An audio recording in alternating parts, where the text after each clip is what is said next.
जेव्हा सुरू करायची की नाही असा विचार सुरू झालेला, तेव्हा सगळ्यात आधी प्रथम ती कल्पना इथे एक टेंबे आजोबा म्हणून होते, श्रीयुत राम टेंबे, त्यांनी ती कल्पना रोवली आणि त्यांनी संस्कार वर्ग म्हणून सुरू केला होता. तर तो वर्ग हळूहळू मोठा झाला आणि मग प्रत्येक वर्ग वेगवेगळ्या ठिकाणी घेण्यापेक्षा एकाच ठिकाणी घ्यावा म्हणून भारती खोपकरनी तिची जागा आम्हाला उपलब्ध करून दिली आणि सगळे क्लासेस इकडे व्हायला लागले.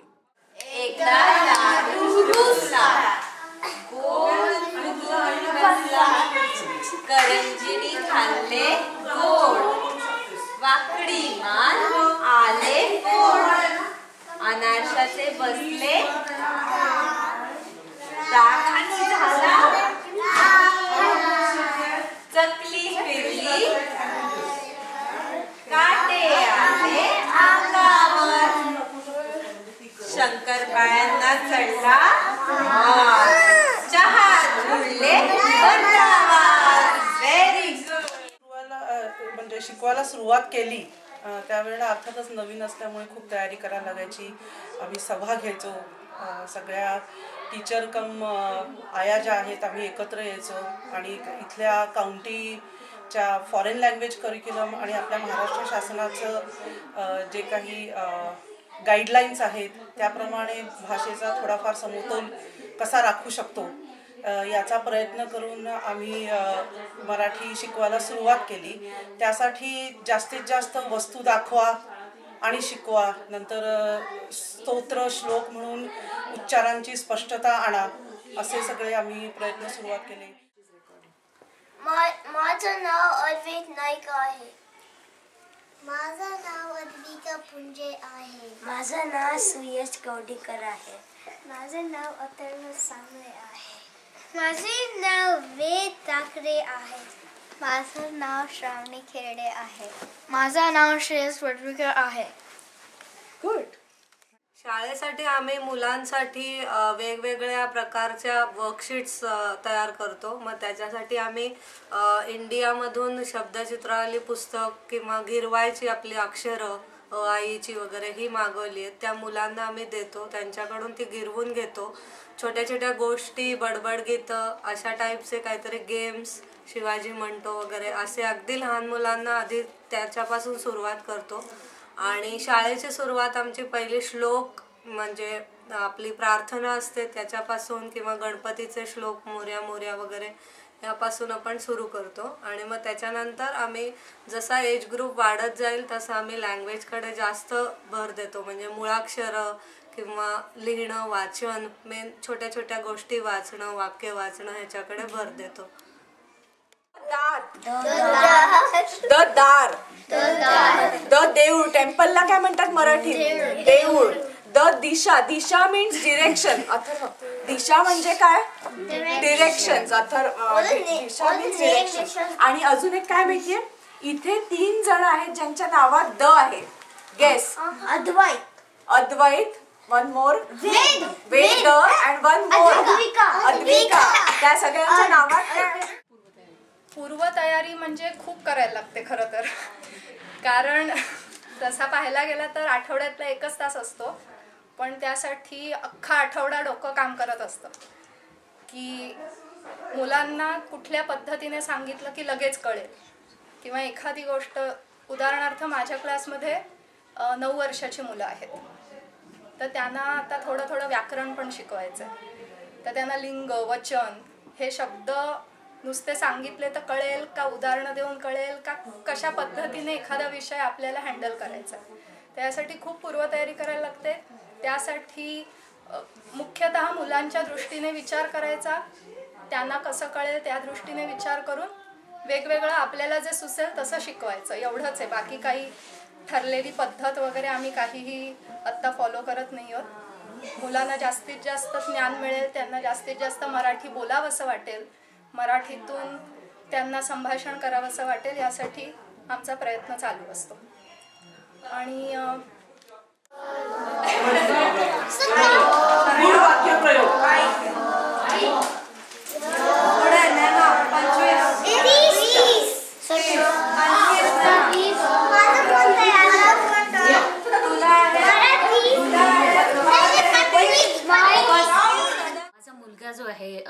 त्याला 4 वर्ष होत आहेत. तो चांगलं रीडिंग करायला लागला आहे, रायटिंग करायला लागला आहे आणि घरी पण असा नेहमी विचारत असतो, मम्मी याला मराठीत काय म्हणतात.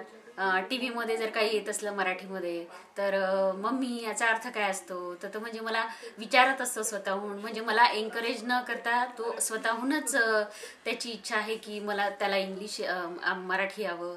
आणि मुलगी पण कन्वर्ट करत राहते इंग्लिशमधले कलर मराठीमध्ये. म्हणजे तिची पहिली स्टेजर आहे. तर आता मला भरपूर प्रोग्रेस दिसतो आणि त्यांना सणांची माहिती झालेली आहे. तिळ संक्रांत आली तेव्हा म्हणाले, मम्मी तिळगुळ घे, गोड गोड बोल. मला खूपच आनंद झाला ते ऐकून. मला भरपूर प्रोग्रेस दिसतो आणि खूप आनंद वाटतो की इथे रिचमंडमध्ये मराठी स्कूल आलं आणि आमच्या मुलांना शिकायला मिळते. मी जनरली रवी बरोबर असतो आणि काही छोट्या गोष्टी लागल्या तर त्या करतो. आणखी टेक्निकल सपोर्ट करतो मराठी शाळेसाठी.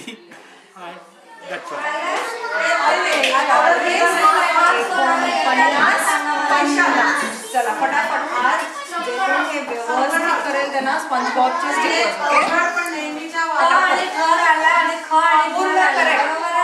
न वेळ काढता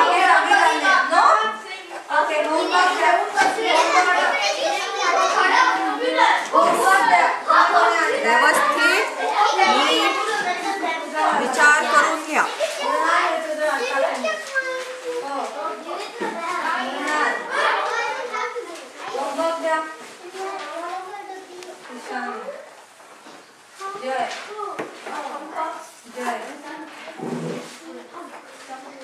मिरर इमेज पेन्सिल काढा.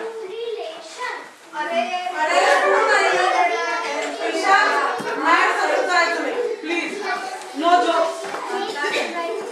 बरोबर नो जोक्स. पेन्सिल काढा.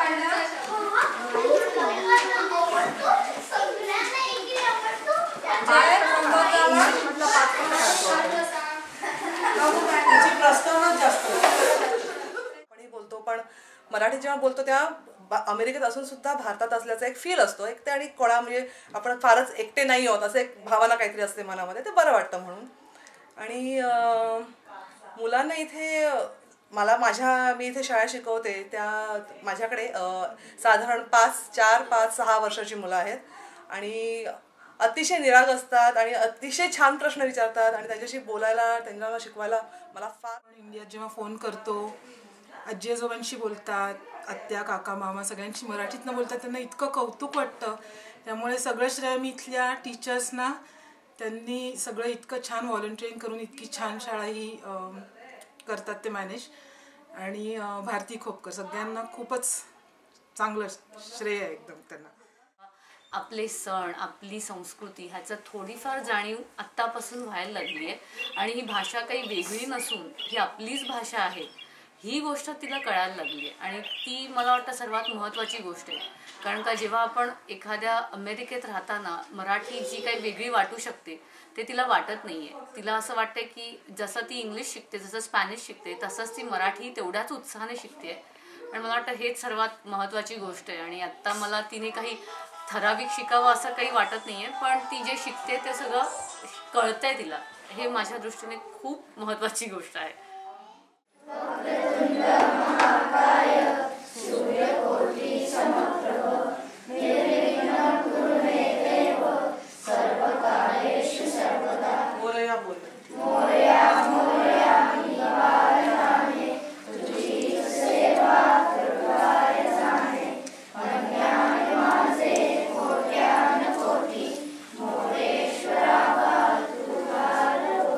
प्रारंभी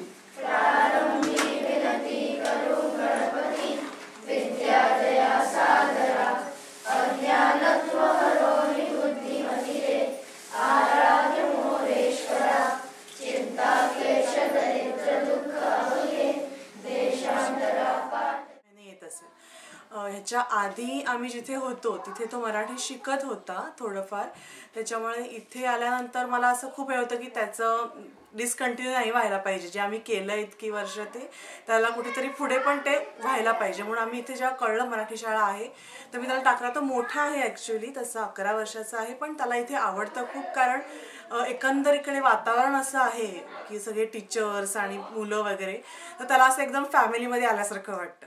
इथे गुढीपाडव्यासाठी एक मॉक गुढी तयार करतोय आणि त्याच्यामधली वरची जी गुढी असते ते मुख्याचं बनवलेलं आहे आम्ही, and we made it marks on it. आणि आता मी कधी विचार नव्हता केला की इथे माझ्या मुलांना, मला 2 मुलं आहेत, दुसरा लहान आहे सध्या, पण त्याला पण मी टाकणार पुढच्या वर्षी या शाळेत. पण मी कधी विचार नव्हता केला किंवा मी आय नेव्हर एक्सपेक्टेड दॅट ती मराठी शिकेल आणि बोलायला लागेल. सगळ्यात जास्त फायदा म्हणजे आजी आजोबा इथे असतात आमच्यासोबत, माझे सासू सासरे, आणि त्यांच्यासोबत ती मराठीत बोलते, ॲटलिस्ट प्रयत्न करते की तुम्हाला हे हवं आहे का, किंवा आणि मग त्यांच्या चेहऱ्यावरचा जो आनंद असतो, आय थिंक दॅट्स प्राइसलेस. गुढी हे करतोय, तर या सगळ्या मुलांना आता ही गुढी कशी करायची हे दाखवतोय. आधी ही गुढी करून त्याच्यानंतर हे सगळं बाकीचं सामान आहे त्याच्यावर मग कपडा म्हणून हे वापरतोय, कपडा म्हणून हे वापरतोय. मग बत्ताशे आहेत आणि हे फुलं आहे आणि हे सगळं काठीवर लावून गुढी भरणार होता.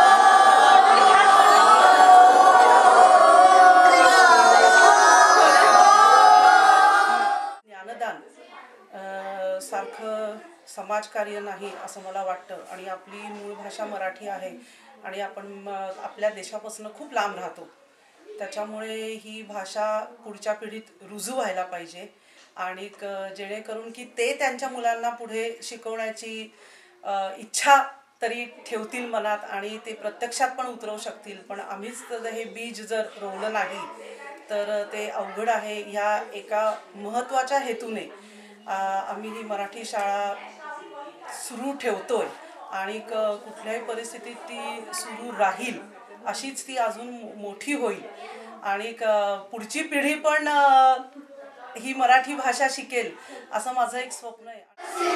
गुजरात मराठा द्राविड उत्कल बंग विंध्य हिमाचल यमुना गंगा उच्चल जलधि तरंग तब शुभ नामे जागे तब शुभ आशीष मागे गाए तब जय गाथा जनगण मंगलदायक जय हे भारत भाग्य विधाता जय हे जय हे जय हे जय जय जय जय हे भारत माता की जय.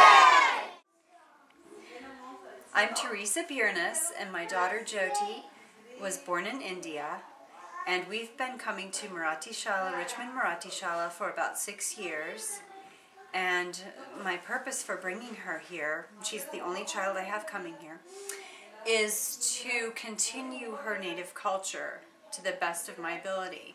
I do not speak Marathi at home, but I'm learning, and she's teaching me actually. So that's kind of fun. We're practicing our vocabulary words, and she tells me, "Mommy, no, that's not how you say that word," and she corrects me. I have been very, very, I feel devoted to keeping her involved in Marathi Shala because I feel like it's her only chance to really keep in touch with her roots. So we're very happy to have this opportunity, and we hope that Marathi Shala, Richmond Marathi Shala, can attract some others who maybe don't speak Marathi at home and are learning this as a second language completely. So